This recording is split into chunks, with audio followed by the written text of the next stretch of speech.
পরিবেশ, বন ও জলবায়ু পরিবর্তন। আজ বুধবার 25শে জুন বাংলাদেশ চীন মৈত্রী সম্মেলন কেন্দ্রে শুরু হচ্ছে বিশ্ব পরিবেশ দিবস ও পরিবেশ মেলা 2025 এবং জাতীয় বৃক্ষরোপণ অভিযান ও বৃক্ষ মেলা 2025। সকাল 11টায় এই আয়োজনের উদ্বোধন করবেন প্রধান উপদেষ্টা ডক্টর মোহাম্মদ ইউনূস। আমি আশা করি সকল জেলা ও উপজেলা পর্যায়ে বৃক্ষরোপণ ও বৃক্ষ মেলা চলবে এবং উৎসাহের সঙ্গে চলবে।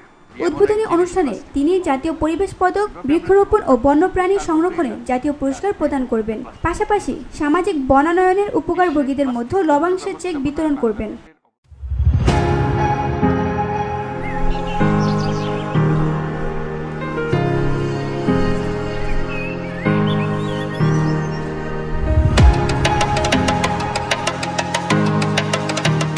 পরিবেশ, বন ও জলবায়ু পরিবর্তন মন্ত্রণালয়ের উপদেষ্টা সৈয়দা রেজওয়ানা হাসান সোমবার এক সংবাদ সম্মেলনে বলেন, রাজধানীর শেরেবাংলা নগরে বাংলাদেশ চীন মৈত্রী সম্মেলন কেন্দ্রের পাশে আগামী 25শে জুন থেকে পরিবেশ মেলা ও বৃক্ষ মেলা শুরু হচ্ছে।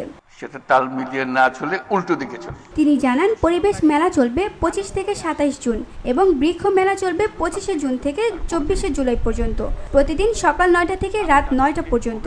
এই মেলা সর্বসাধারণের জন্য উন্মুক্ত থাকবে।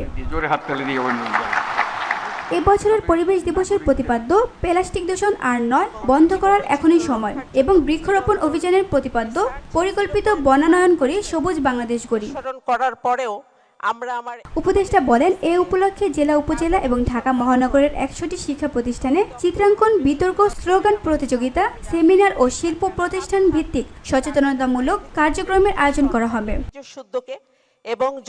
তিনি আরো বলেন, এছাড়া বিভাগ, জেলা ও উপজেলায় বৃক্ষ মেলা এবং শিক্ষার্থীদের মাঝে চারা বিতরণ করা হবে। জনসচেতনতা বাড়াতে মোবাইলে SMS প্রচারণা, ব্যানার স্থাপন ও জনসম্পৃক্ত কর্মসূচি বাস্তবায়ন করা হবে। মহিলা এবং মহোদয়গণ, আসসালামু আলাইকুম। VOD Bangla news desk. উপায় হলো যতটা সম্ভব এটা বর্জন করা।